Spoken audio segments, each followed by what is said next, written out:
తమిళనాడులో TVK party అన్ని సీట్లు గెలవడానికి ప్రధాన కారణం జగన్మోహన్ రెడ్డి ఫోటో పెట్టుకొని అవటం వల్లనే అనేది వైసీపీ నాయకులు చెప్తున్న ప్రచారం, అలాగే ఒక సెక్షన్ ఆఫ్ మీడియా చేస్తున్న ప్రచారం.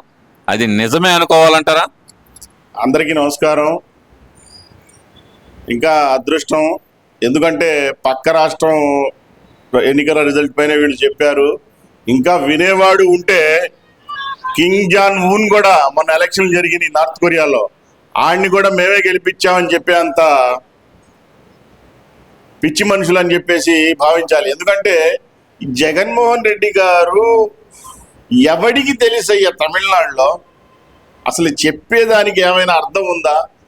ఏదో అక్రమార్జన డబ్బు ఆస్తులు ఉండే కాబట్టి దాంట్లో భాగంగా అక్కడ ఎవరో ఒక పెళ్లికి వెళ్ళినప్పుడు కలిసిన సందర్భాన్ని వీళ్ళు ఈ విధంగా ప్రచారాలు చేసుకోవటం, డబ్బాలు కొట్టుకోవటం.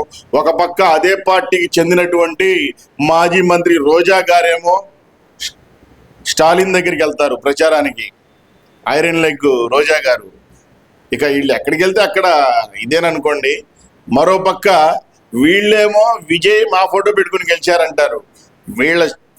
వీళ్ళ యొక్క మాటలతో ఇవాళ ఆంధ్ర రాష్ట్రంలో కానీ తెలంగాణలో తెలుగు ప్రజలందరికీ కూడా ఒక ఎంటర్టైన్మెంట్ అనేది మొన్నటికి మొన్న మావిగన్ అనేది కూడా ఇప్పటిదాకా మర్చిపోక ముందే మళ్ళా వీళ్ళు విజయ్ జగన్మోహన్ రెడ్డి గారి బొమ్మ పెట్టుకుని గెలిచారంటాం.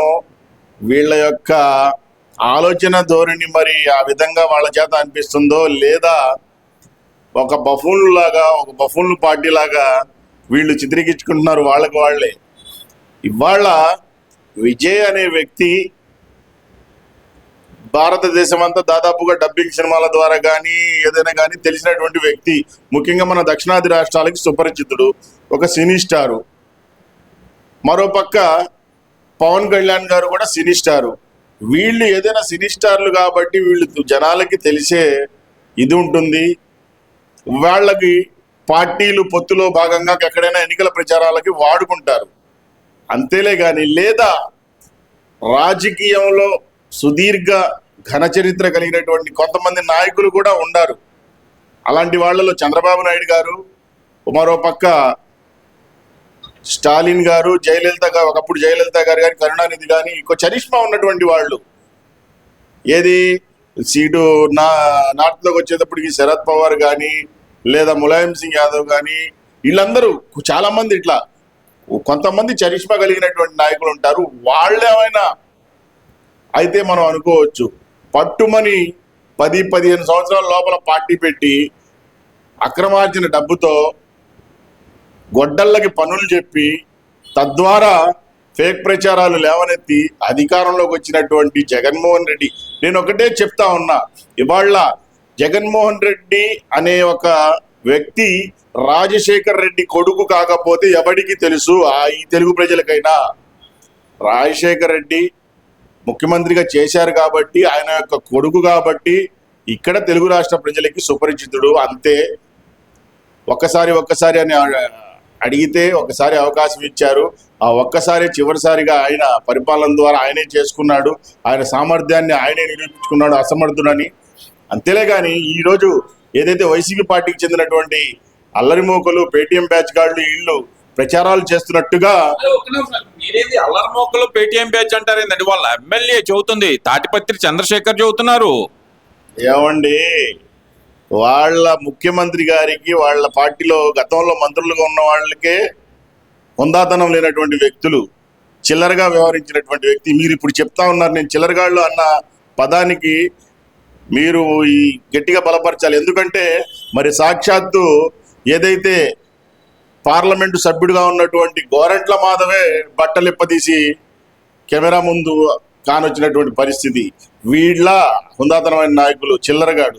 మరోపక్క ఒక దళిత సోదరుణ్ణి హత్య చేసినటువంటి అనంతబాబు ఎమ్మెల్సీగా ఉన్నాడు, ఆయన ఆ పార్టీకి చెందినటువంటి నాయకుడు. వీళ్ళని గౌరవించే స్థాయి వాళ్ళది కాదు, గౌరవించే స్థానంలో కూడా ప్రజలైతే లేరు. ఆ పార్టీకి చెందినటువంటి ప్రతి ఒక్కళ్ళు కూడా చిల్లర రాజకీయాలు చేయటమే వాళ్ళకి ఆనవాయితీ. దాంట్లో భాగంగానే నేనే కాదు, రాష్ట్రంలో ఏ ఒక్కరిని అడిగినా చిల్లర నాయకులు అని చెప్పి చెప్తారు వైసీపీ నాయకుల్ని. ఎందుకంటే వాళ్ళ యొక్క తీరు మాటలు వాళ్ళ యొక్క ఇది అట్లా ఉంటుంది కాబట్టే ఆ విధంగా వాళ్ళు అంటారనేది వాళ్ళ ఆంధ్ర రాష్ట్రంలో మీరు చిన్న పిల్లవాడిని అడిగిన వైసీపీ పార్టీకి సంబంధించినటువంటి నాయకులు చిల్లరగాళ్ళు, అల్లరిగాళ్ళు, రౌడీలు అని చెప్పేసి చెప్తారనేది ముమ్మాటికి నిజం. ఇది ఎలా చెప్పగలరు మీరు ఆ మాట? జగన్మోహన్ రెడ్డి ఇచ్చిన స్ట్రాటజీల వల్లే గెలిచాడు, జగన్మోహన్ రెడ్డి చూపించిన మార్గంలో నడవటం వల్లే గెలిచారు అని చెప్పి ఏకంగా డిబేట్లు పెట్టి రన్ చేస్తున్నారు కదా మరి ఒక పక్క నుంచి వాళ్ళు. మరి అంతటి దిశానిర్దేశం ఉంటే మరి ఆయనకే ప్రతిపక్ష హోదా కూడా లేకుండా 11 సీట్లు ఎలా వచ్చాయో మరి జనాలు ఆ మాత్రం కూడా ఆలోచిస్తారని చెప్పేసి జ్ఞానం వాళ్ళకి లేకుండా మాట్లాడుతున్నారా? లేకపోతే ఈయనేమైనా సాక్షాత్తు మొన్నటికి మొన్న మొదటిసారి ఆయన ఏదైతే 19లో ప్రశాంత్ కిషోర్ని మరి ఒక స్ట్రాటజిస్ట్ గా పెట్టుకొని డబ్బులు ఇచ్చుకొని పని చేయించుకున్నటువంటి ఆ చేసినటువంటి పని వ్యక్తే మొన్న ఒక టీవీ డిబేట్ లో మనం చూసాం. నేను ఒక్కసారి ముఖ్యమంత్రిగా చేసే పొరపడ్డాను, నాది తప్పైపోయిందని చెప్పేసి నెత్తి నోరు కొట్టుకున్నటువంటి పరిస్థితి కూడా మనం గమనించాం. అట్లాంటి ఒక వ్యక్తి ఆయన చరిష్మాలు గిరిష్మాలు ఏమి ఉండవు సార్. ఇవాళ అక్కడ విజయ్ చూపించినటువంటి ఫోటో వేరు, వీళ్ళు ఫేక్ ఫోటోలు దానికి ఆ ఫ్రేమ్ కి యాడ్ చేసుకొని ఈ రకంగా ప్రచారాలు చేసుకుంటున్నారే తప్ప అంత దాన్ని కూడా వీళ్ళ ఖాతాలో వేసుకోవాలని చూడటానికి గల కారణం ఏమనుకోవచ్చు అంటారు? మరి దాంతోనే మనం కూడా సంతోషించాలి. లేకపోతే వీళ్ళు మొన్న ఎన్నికలు జరిగాయి నార్త్ కొరియాలో, కింగ్ జాన్ ని కూడా మేమే గెలిపించాం అంటారు.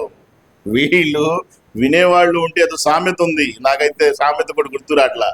ఆ విధంగా వీళ్ళు ఎవడు గెలిస్తే వాళ్ళు మా మనిషి మా ద్వారా గెలిచాడు, ఇక వీళ్ళు ఇంకా ఇంతే చెప్పేది.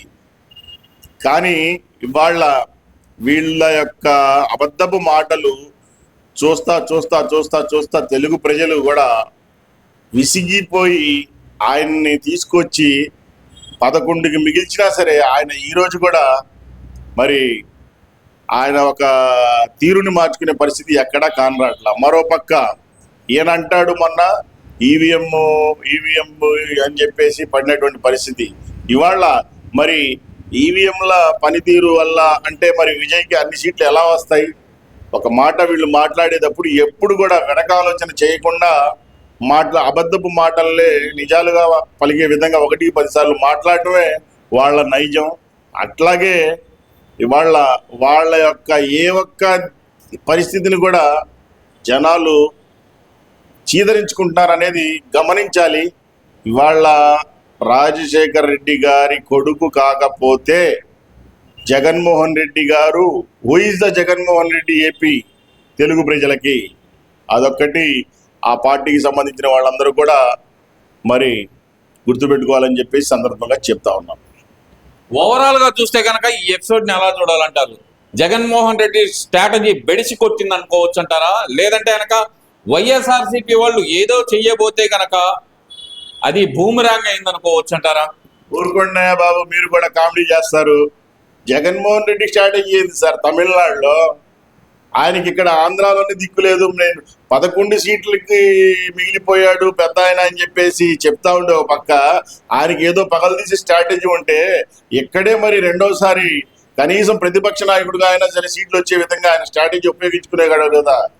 ఆయన కేవలం అబద్ధపు మాటలతోనే ఆయన యొక్క రాజకీయ ప్రస్థానం ఇప్పటి వరకు కూడా ముందుకు సాగుతూ ఉంది. కానీ ఇక రానున్న రోజుల్లో ఆయన కానీ ఆయన పార్టీ నాయకులు కానీ చెప్పేటువంటి మాటలు వాళ్ళ పార్టీని తీసుకెళ్లి బంగాళాఖాతంలో కలిపే విధంగా కానొస్తున్నాయనేది ఇవాళ ప్రతి ఒక్కళ్ళు కూడా గమనిస్తున్నారని చెప్పి సందర్భంగా చెప్తా ఉన్నా.